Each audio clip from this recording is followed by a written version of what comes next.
tema besar kita, Growing Big People.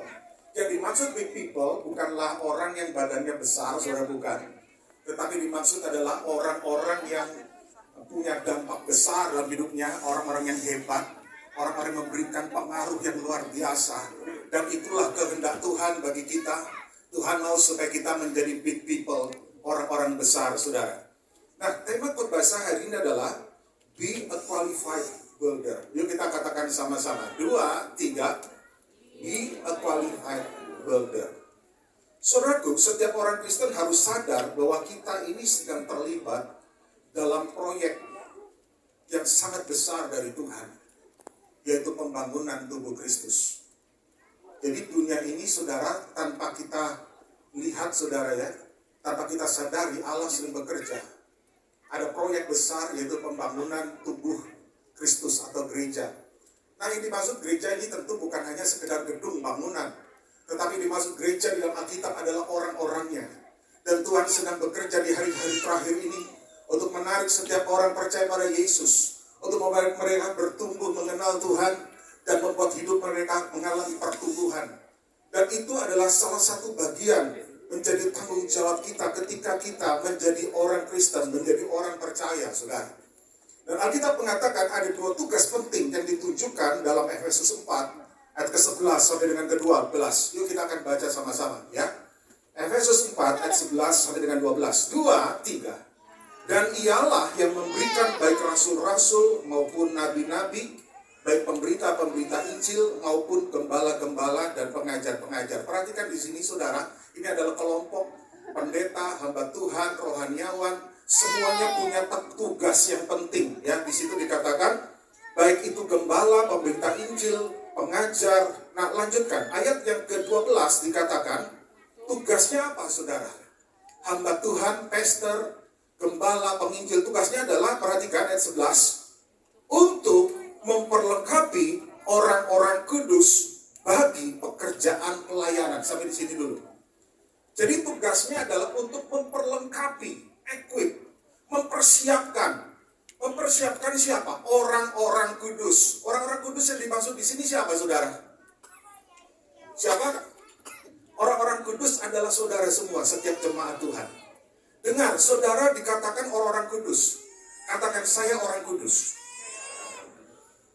Bukan karena saya baik, bukan. Tetapi Yesus pernah mati buat saudara, menebus hidup saudara, menguduskan Anda. Karena itu setiap Anda semua adalah orang-orang kudus.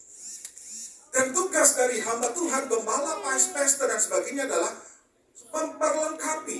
Kata yang lain dalam kata Yunani dikatakan mempersiapkan saudara di dalam apa? Di dalam pekerjaan pelayanan.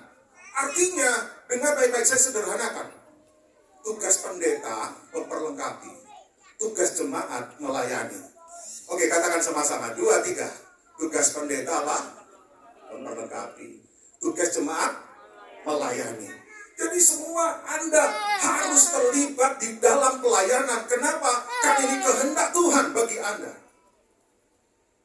Baru di situ dikatakan, coba perhatikan, bagi pembangunan tubuh Kristus. Jadi Anda semua terlibat melayani Tuhan. Kenapa? Karena Tuhan punya proyek besar membangun tubuh Kristus di muka bumi ini. Yang ngerti katakan amin. Berikan kemuliaan bagi Tuhan, saudara.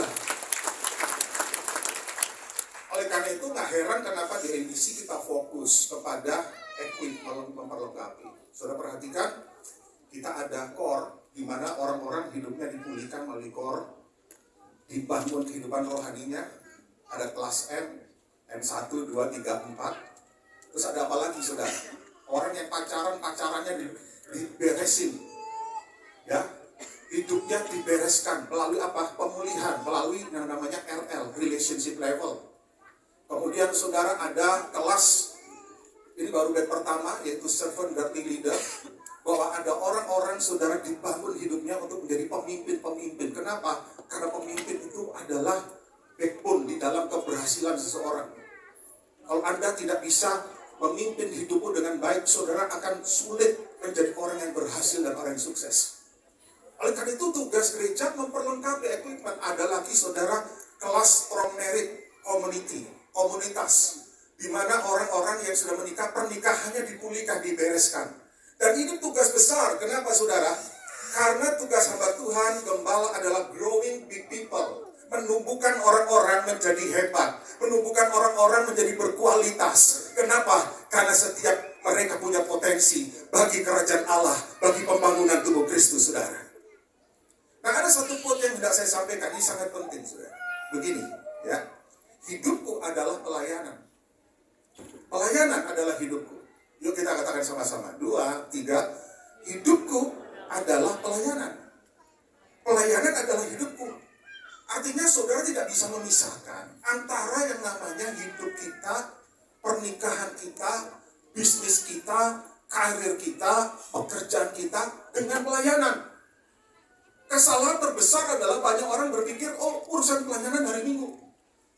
Senin, Selasa, Rabu, Kamis, bisnis saya, pekerjaan saya, hidup saya, itu gak ada urusan dengan pelayanan. Tapi hari ini dengar saudara, setiap orang-orang kudus dipersiapkan untuk melayani Tuhan, bukan hanya di hari Minggu. Hari Minggu atau hari yang lain itu hanyalah persiapan. Sebetulnya yang lebih penting adalah hidupku adalah pelayanan. Profesi saudara adalah pelayanan, amin. Ya, profesi saudara pelayanan, bisnis saudara pelayanan, pekerjaan saudara pelayanan, keluarga saudara adalah pelayanan. Banyak orang pelayanan hari ini keluarganya berantakan, kan nggak bisa jadi kesaksian. Ya betul kan? Orang salah mengerti. Oleh karena itu dengar baik-baik, hidupku adalah pelayanan, pelayanan adalah hidup. Ulangi lagi saudara supaya nempel ya. 2, 3. Hidupku adalah pelayanan, pelayanan adalah hidupku. Dan oleh karena itulah kita perlu membangun hidup kita dengan baik. Oleh karena itu kenapa tema khotbah saya adalah Be Qualified Builder. Membangun kehidupan, membangun bisnisku, membangun keluargaku, membangun pekerjaanku. Yuk kita akan lihat saudara, 1 Korintus 3 ayat 10 sampai 15. Mari kita akan baca saudara, bertahap ya. Kita akan baca ayat 10 lebih dahulu. Mari kita baca 2, 3. Sesuai dengan kasih karunia Allah yang dianugerahkan kepadaku, aku sebagai seorang ahli bangunan yang cakap telah meletakkan dasar dan orang lain membangun terus di atasnya. Nah, perhatikan di sini ya, kita baca pelan-pelan 2, 3. Tetapi tiap-tiap orang harus memperhatikan bagaimana ia harus membangun di atasnya. Ayat 11.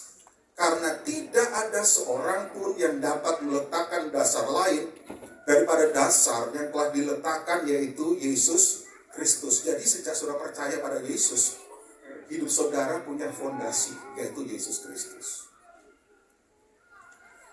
Oleh karena itu setiap hal yang saudara bangun dalam hidupmu, fondasinya Yesus. Hidupku bukannya aku lagi kan? Hidupku bukannya aku lagi, tapi Yesus dalamku. Kalau Anda benar-benar jadi orang Kristen, hidup saudara berpusat, berfondasikan yaitu pada Kristus. Nah, kita berkata, Anda harus memperhatikan dengan sungguh-sungguh. Kata ini blepo. Blepo itu artinya bukan hanya memperhatikan, memperhitungkan, merencanakan dengan baik. Hidupmu, bisnismu, keluargamu, pekerjaanmu, saudara. Nah, lanjutkan saudara, ayat yang ke-12.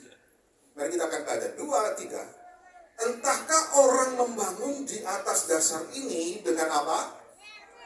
Emas, perak, batu permata, kayu, rumput kering, atau jerami. Perhatikan, sekali kelak pekerjaan masing-masing orang akan nampak. Karena hari Tuhan akan menyatakannya, sebab ia akan nampak dengan api. Dan bagaimana pekerjaan masing-masing orang akan diuji oleh api itu. Jadi saudara, tanpa saudara sadari, dari hari ke hari, dari minggu ke minggu, dari bulan ke bulan, dari tahun ke tahun, saudara sedang membangun hidup saudara, bangun keluargamu, bangun bisnismu, bahkan karirmu saudara.